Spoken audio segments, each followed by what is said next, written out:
Welcome back, dear students. Today we are going to continue with our topic, present perfect but in interrogative way. Bienvenidos, queridos estudiantes. Es un placer tenerlos de vuelta.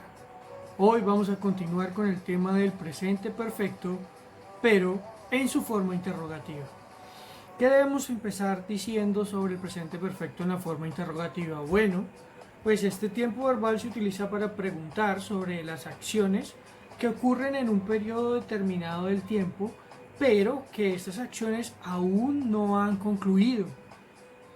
Significa que pueden continuar hacia el futuro, no lo sabemos, pero por lo menos ahora en nuestro presente tenemos claro que hay una conexión entre el pasado y nuestro presente porque estas acciones aún se vienen ejecutando. ¿Hasta cuándo? No lo sabemos. Depende del contexto determinado de la pregunta. Pero eso lo veremos con los ejemplos que vamos a ver dentro de este tema. Bien, lo primero que tenemos que decir es que nuestra estructura del presente perfecto de forma interrogativa se compone de los siguientes elementos. El primero es el verbo auxiliar, el siguiente es el sujeto o el pronombre, luego tenemos en el tercer lugar al verbo en participio pasado. Recuerden que aquí tenemos dos categorías. Esas dos categorías son los verbos regulares y los verbos irregulares. Luego tenemos el complemento y por último el signo de pregunta. Veamos entonces en acción esta estructura gramatical. Empezamos entonces con el verbo auxiliar. Lo recordamos de la clase anterior en el que decíamos que para este tiempo verbal íbamos a trabajar con have y con has. ¿Eso depende de qué? Depende de los pronombres o los sujetos que nosotros llevamos como los que ejecutan la acción. ¿Bien? En este caso para I, you, they, we vamos a trabajar con have. Para he, she and it vamos a trabajar con has. Luego llevamos nuestro verbo principal de la oración. Para este caso tiene que ir en participio pasado. Recuerden que si es un verbo irregular significa que lo encuentran en la tercera columna de la lista de verbos. Y si es un verbo regular, deben aplicar las reglas del ed, como tenemos los ejemplos. Los puntos suspensivos serán nuestro complemento, por ahora no nos interesa, y el signo de pregunta para terminar. Bueno, pero ¿qué pasa cuando nosotros trabajamos con nombres propios? Entonces, estos nombres propios pueden estar en singular, como es el caso de Juan, o plural, como es el caso de Juan y María. Tenemos entonces que pensar lo siguiente.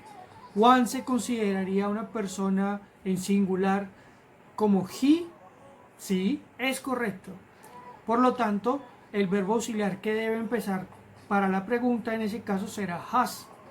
Mientras que cuando hablamos de Juan y de María, estamos considerando que son nombres propios en plural, porque tenemos dos. Así que en ese caso lo que nosotros vamos a hacer es usar el verbo auxiliar que va relacionado con ellos. En ese caso será have. Veamos entonces cómo nos quedaría una pregunta en estos momentos. Has Juan been, complemento y signo de pregunta, y have Juan and Maria, complemento y signo de pregunta. Continuemos. Ahora vamos a analizar cómo se traduce cada una de las estructuras de las preguntas al español. La primera que tenemos es have I studied. Esa se traduciría como ¿he yo estudiado? Veamos entonces cómo nos quedaría la segunda. Have you studied? ¿Ha usted estudiado? ¿Sí? Recuerden que en este caso estamos trabajando con verbos en participio pasado, pero que son regulares para este ejemplo. Por ese motivo, pues terminan con las reglas del ed. Have they studied será han ellos estudiado. Bueno, este es el momento en el que ustedes pausan el video y terminan esta tablita de ejemplos, pues gracias a lo que han analizado en este video. Y ya ustedes pues pueden determinar que el auxiliar have o el auxiliar has se va a traducir como hemos, han, a, etc. Veamos entonces ahora cómo quedarían las traducciones. Continuemos con nuestro video.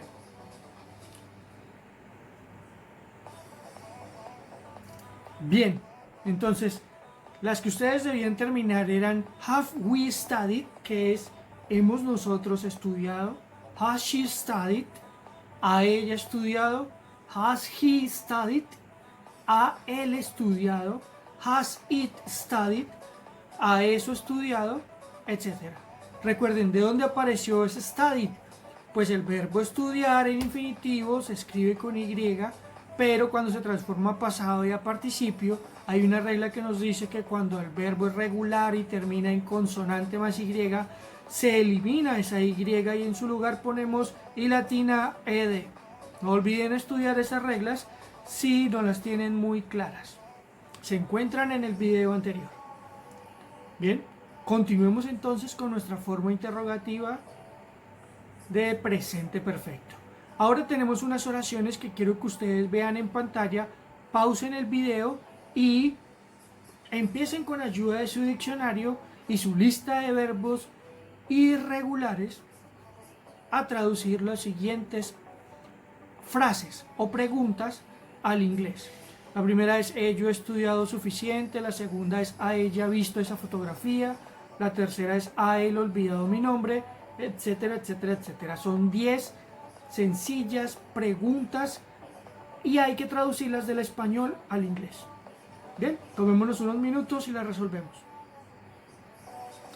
Bien, creo que ya es suficiente.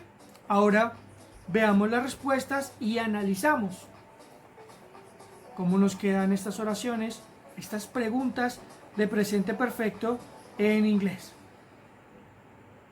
Entonces, ahí podemos ver nuestras correspondientes preguntas en presente perfecto. Vamos a pronunciarlas. La primera es have I studied enough? Has she seen that photo? Has he forgotten my name? Have they sold candies in class? Have I betrayed your trust? Has she closed the door? Have they bought pizza for me? Have I lost your money? Has Paula written many letters? Have Pedro and Maria been in the cinema before? Esas son las 10 preguntas que debían ayudarme a traducir ustedes viendo este video. Continuemos entonces con la explicación. ¿Ahora qué nos traen? Bueno, pues ahora tenemos presente perfecto, forma interrogativa, pero asociado ¿con qué? Con las respuestas cortas. Cada una de esas preguntas tiene 2 vías de respuestas. Como son preguntas cerradas, las posibilidades son que se respondan con un sí o con un no. Ahora, esas respuestas pueden ser largas o también pueden ser cortas. Para el caso de las respuestas largas, lo único que hay que hacer es volver a construir la oración, como ya los vimos en el video anterior, de forma afirmativa o de forma negativa, pero por completo. ¿A qué me refiero por completo? Sujeto, verbo auxiliar, verbo principal en participio pasado y el complemento. Es la oración completa de forma afirmativa. Cuando es negativa, pues usamos sujeto, verbo auxiliar, raíz de negación, verbo en participio pasado y complemento. Las respuestas cortas empezarían con yes, no. Y después de esto va nuestro pronombre y el verbo auxiliar. Ahora, si la respuesta afirmativa corta es yes, she, el verbo auxiliar que termina será has. Si la respuesta negativa es corta, será no, she, y el verbo auxiliar que lo acompaña debe ir negativo, así que en ese caso nos quedaría hasn't. Revisemos entonces cuáles serían las respuestas cortas de nuestra primera pregunta de ejemplo. Has she seen that photo? Yes, she, porque estamos hablando de ella. Has, porque es el verbo auxiliar que la acompaña. Y en el caso negativo será no, she hasn't. Veamos la siguiente pregunta, la número 2. Nos dice, have you sold candies? ¿Ha usted vendido dulces? Bien, esta pregunta nos la lanza alguien a nosotros. Otra persona, otro interlocutor nos está interrogando a nosotros. Así que al preguntarnos, ¿ha usted vendido dulces? Cuando yo respondo esa pregunta, debo apropiarme de la respuesta. Por lo tanto, el pronombre que se debe usar en esa respuesta corta será yo. En inglés, I. Así que para la respuesta afirmativa corta será yes, I. ¿Y cuál es el verbo auxiliar que acompaña I en el presente perfecto? Have. Muy bien. Y si la respuesta es negativa, corta, nos quedaría no, I.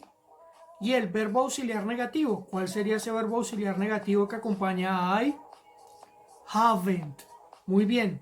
¿De dónde podemos sacar esto? Bueno, eso lo vimos y lo aprendimos en el video anterior. Si todavía tienen esto un poco como débil, sienten que está todavía débil esta temática, pues recomiendo que vayan al video anterior para que estudien cómo se forman las oraciones en presente perfecto de la manera afirmativa y de la manera negativa. Entonces veamos las respuestas cortas de esa pregunta. Yes, I have. No, I haven't.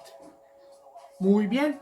Ahora, su trabajo es identificar las respuestas cortas de la pregunta número 3 y de la pregunta número 4. Quiero que por favor veamos esas preguntas y su trabajo es decirme cuáles serían las respuestas cortas. Tómense unos minutos y luego revisamos mis respuestas con las de ustedes. Bien, veamos las respuestas. Have they bought pizza for me? Yes, they have. No, they haven't. Has Paul written a book? Yes. Como es Paula, hablamos de ella. She. Yes, she has. No, she hasn't. Y así se crean las respuestas cortas para el presente perfecto. Ahora veamos, cuando vamos a crear preguntas con WH que se consideran preguntas abiertas, tenemos el siguiente vocabulario que hay que estudiar. Este vocabulario se utiliza en todas las preguntas abiertas.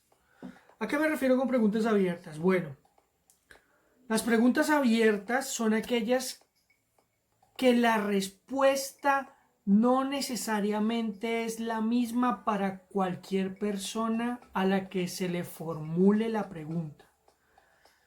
Hagamos la comparación con las preguntas cerradas que las acabamos de ver. En las preguntas cerradas yo les comentaba que existen dos posibilidades de respuesta. Una es sí, la otra es no. Pero cuando la pregunta es abierta, las posibilidades de respuesta pueden ser infinitas.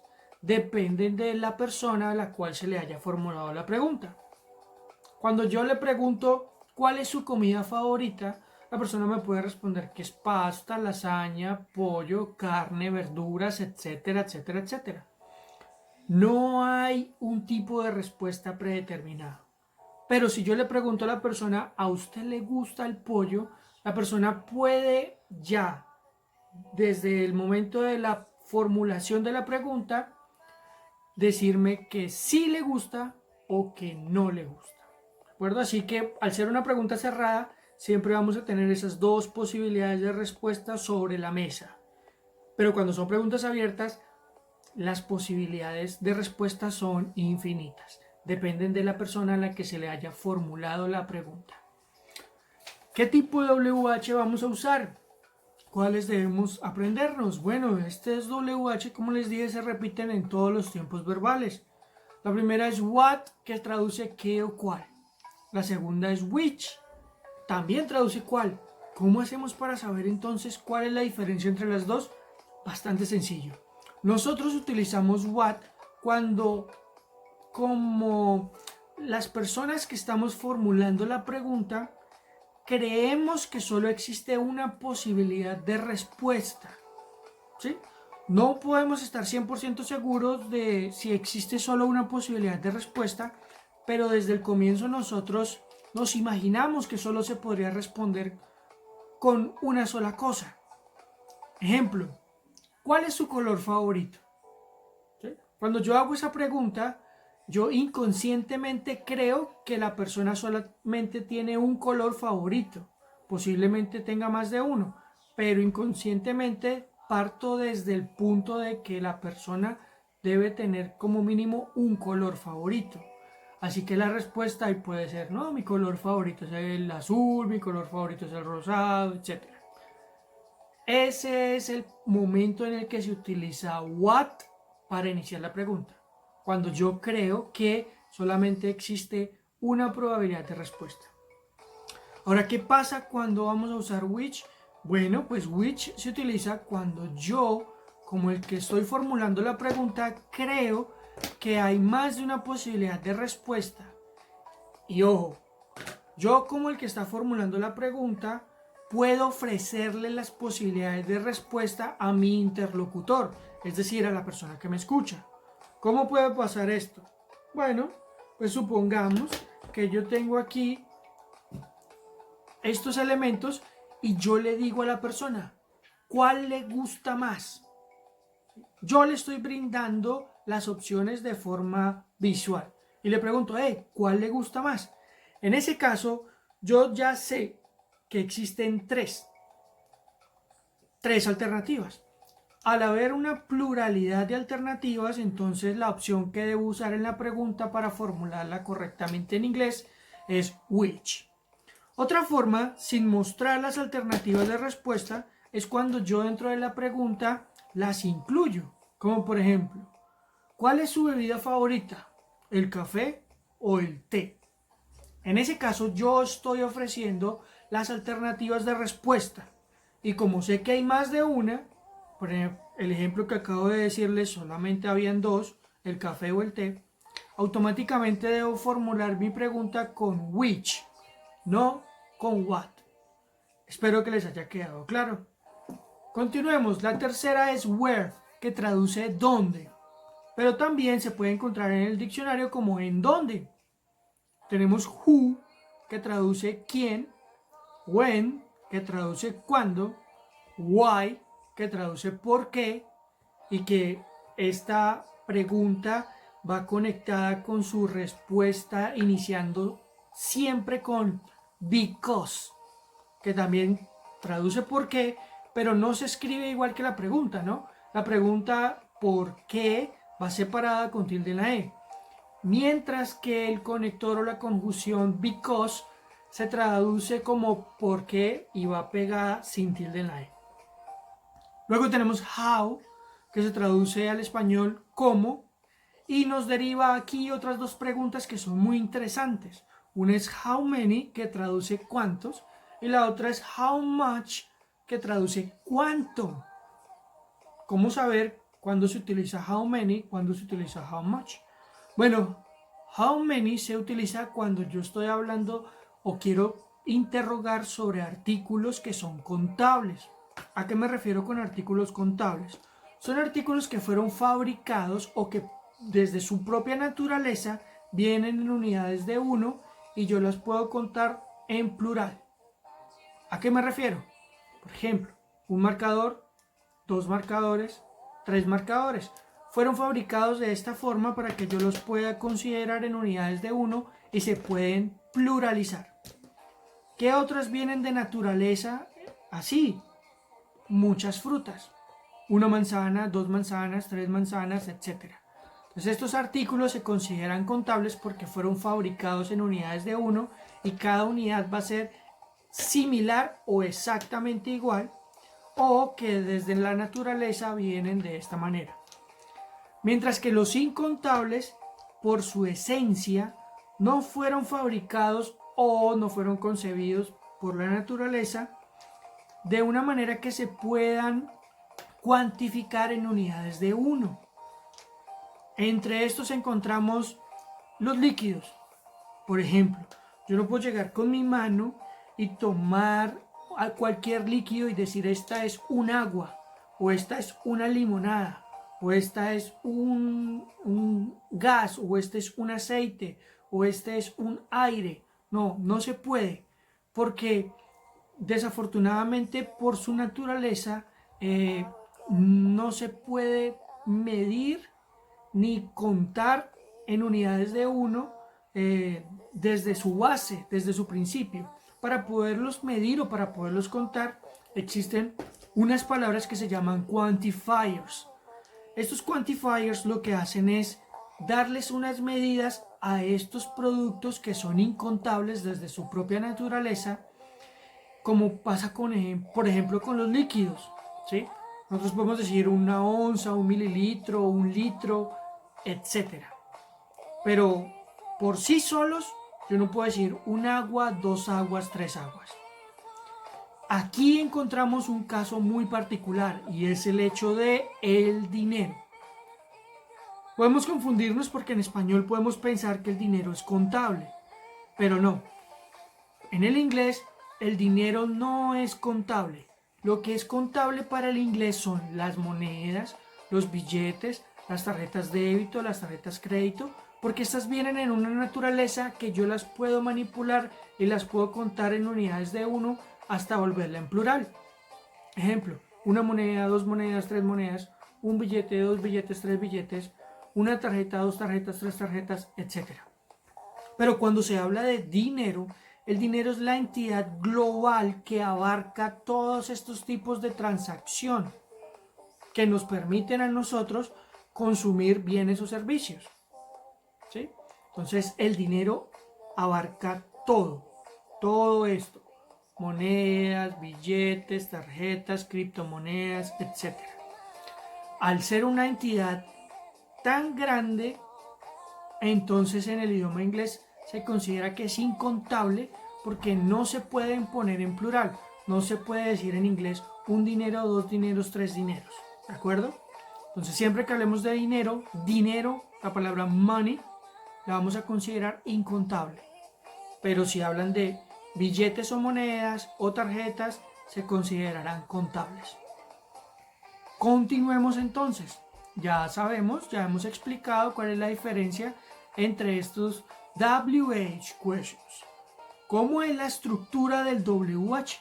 Bueno, esta estructura nos dice que primero vamos a empezar con el WH, luego el verbo auxiliar, luego el sujeto, luego el participio pasado y por último el complemento.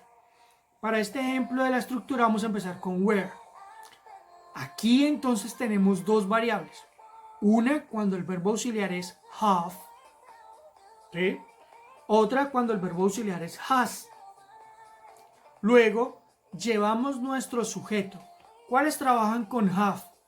Bueno, I, you, they, we. Separados de he, she and it.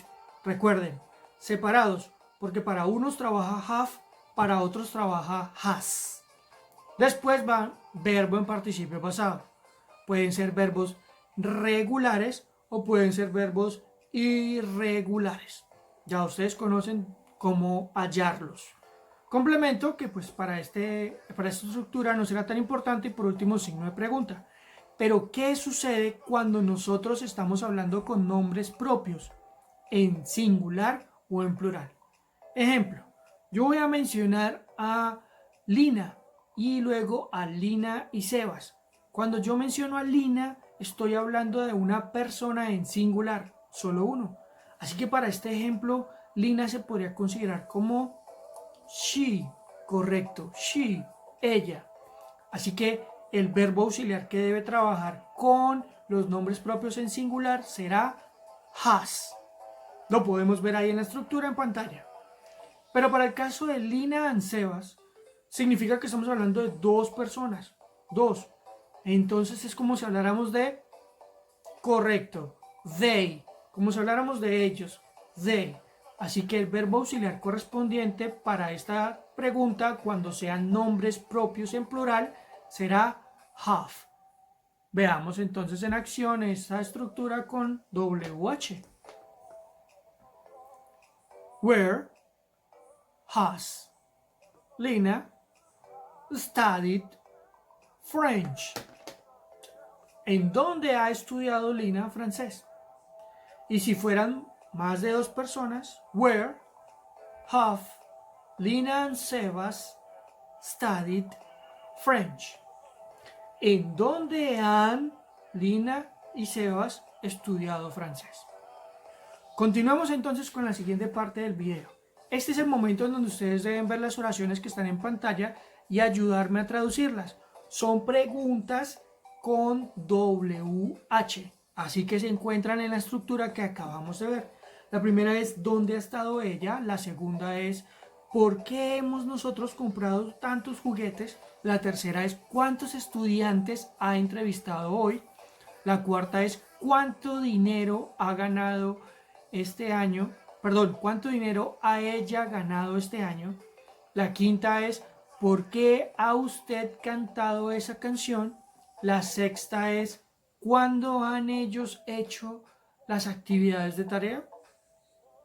Tómense unos minutos para su traducción. Bien, yo creo que ya es momento para que comparemos sus respuestas con las respuestas que les voy a ofrecer en pantalla. Bien, tenemos entonces las oraciones. Vamos a trabajar la pronunciación. La primera oración es Where has she been? Where has she been? La siguiente es Why have we bought so many toys? La tercera es How many students have you interviewed today? La siguiente es How much money has she earned this year? Aquí yo creo que van a tener una pregunta, una duda, más de uno va a tenerla.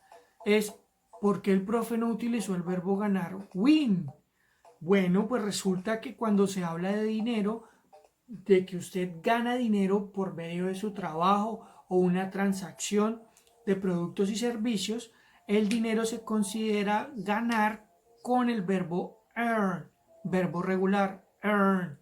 Mientras que win prefiere ser usado para aquellos tipos de eventos competitivos, ¿sí? Como por ejemplo un evento de boxeo, un evento de ciclismo, un evento deportivo de fútbol, hockey, baloncesto, etc.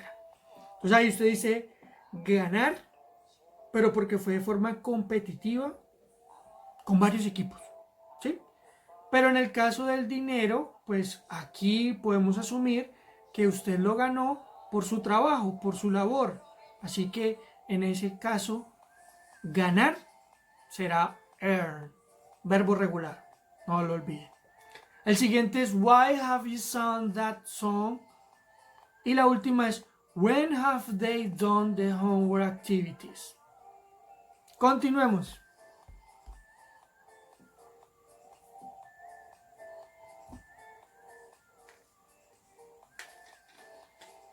Vamos con la última parte, que es analicemos el taller.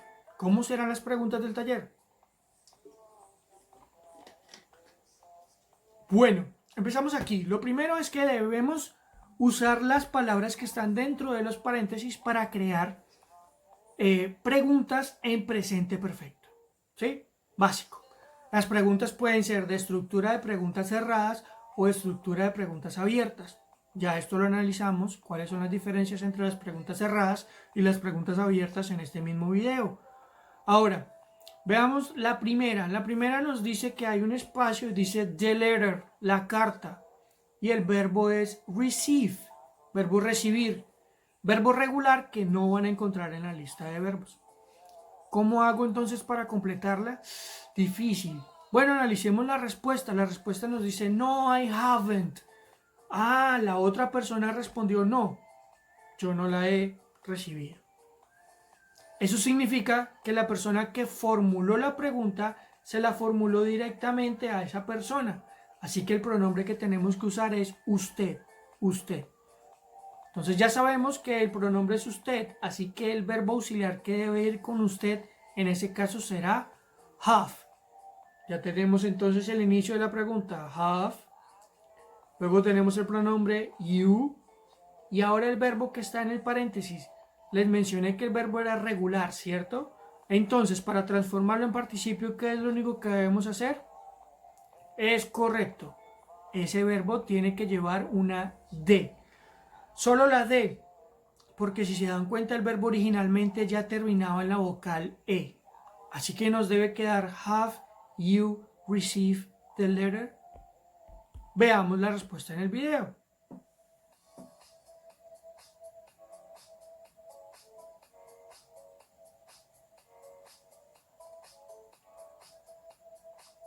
Perfecto.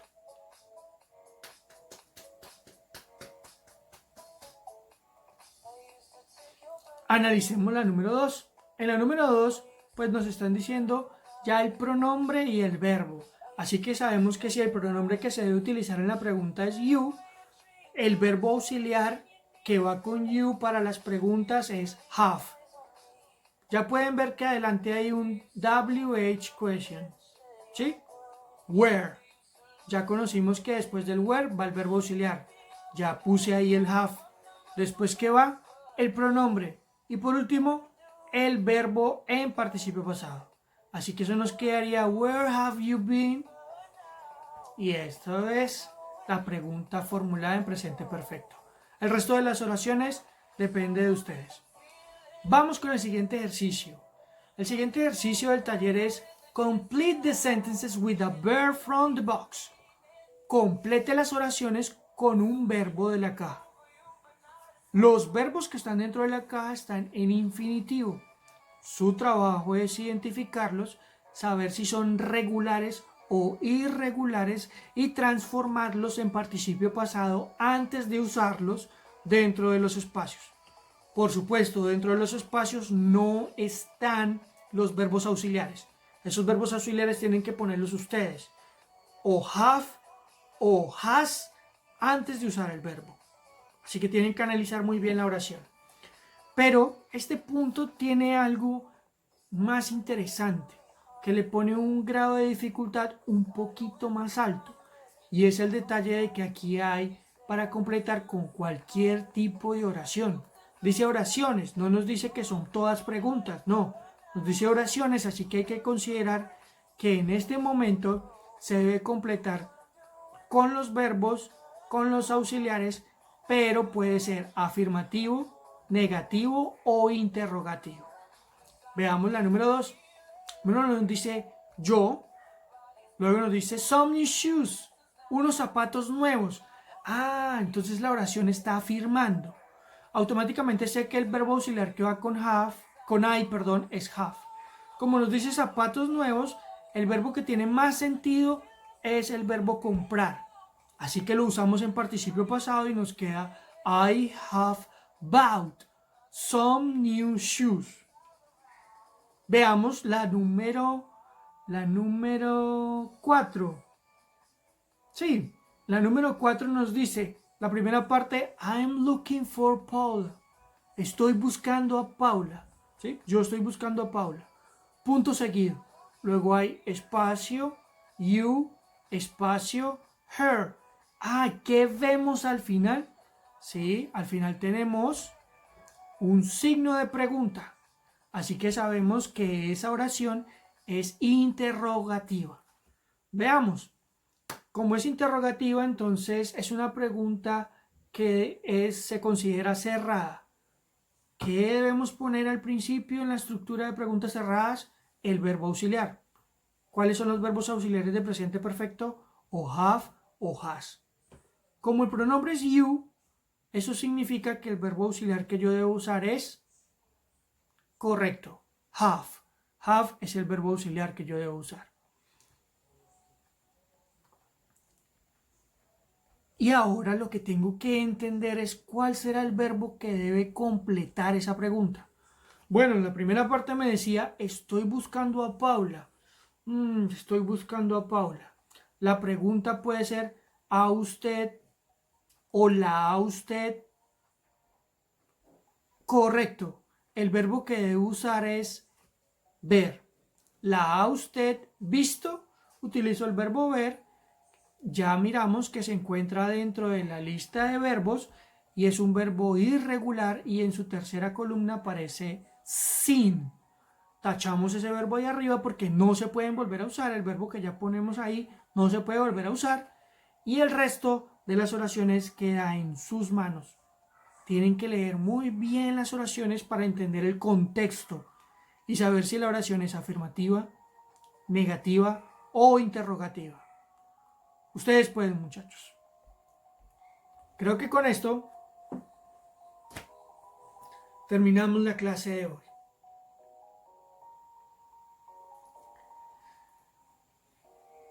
See you next class, students. See you next class.